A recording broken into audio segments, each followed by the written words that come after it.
Hello दोस्तों, कैसे हैं आप। उम्मीद करती हूँ आप सभी बहुत अच्छे होंगे। चलिए जानते हैं अपनी आज की कहानी के बारे में। मैं देहरादून गया अपने बेटे के पास। हवाई जहाज़ से उतरते ही मैंने बेटे को फ़ोन किया कि मैं आ गया हूँ।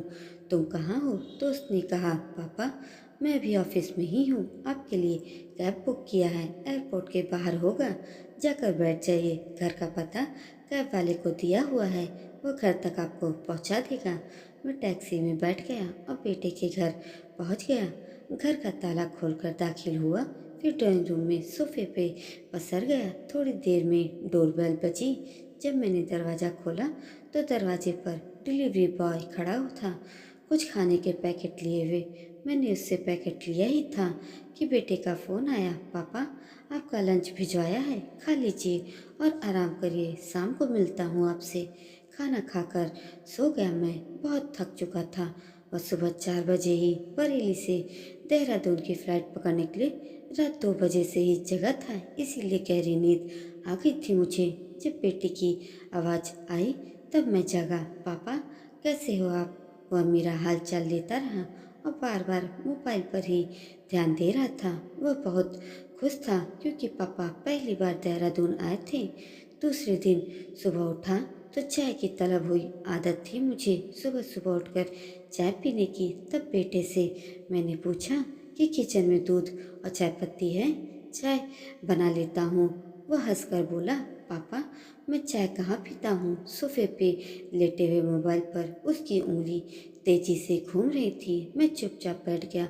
क्या करूँ, यहाँ का कुछ आइडिया भी नहीं कि बाहर जाकर चाय पी लूँ। खैर अभी इसी उधेड़बुन में था कि दरवाजे की घंटी बजी। बेटा बोला, देखो ना पापा कौन है।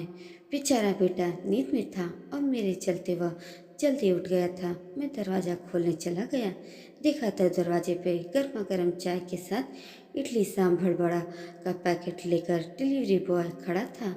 फिर हम दोनों ने नाश्ता किया। बेटा बोला, कुछ भी ज़रूरत हो आप मोबाइल से ऑर्डर कर मंगवा सकते हैं। आपको चाय पीने की आदत है, यह मैं जानता था, इसलिए मंगा दिया।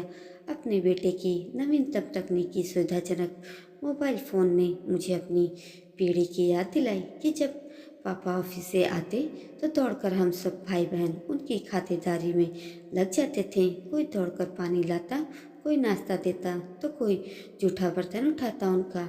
हमारे बीते हुए दौर में व आज की पीढ़ी में कितना सारा बदलाव आया है। हमारे समय में पिता के लिए मन में आदर तो था ही, परंतु एक डर भी रहता था कि कहीं वह नाराज व गुस्सा ना हो जाए। और आज की पीढ़ी प्रैक्टिकल है, वह तकनीकी दुनिया में सांस ले रही है। याद आया कि मेरा टिकट भी तो मोबाइल से ही बुक किया था बेटे ने। अपने बेटे का मेरा ख्याल रखना बहुत स्वाभाविक लगा।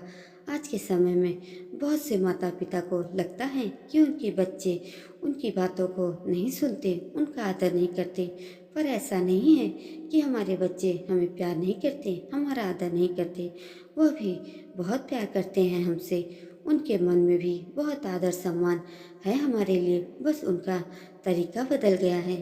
दोस्तों, आप भी इस बात से अगर सहमत हो तो कमेंट करके ज़रूर बताइएगा हमें, और प्लीज़ मेरे चैनल को भी सब्सक्राइब भी कर दीजिएगा। धन्यवाद। राधे राधे।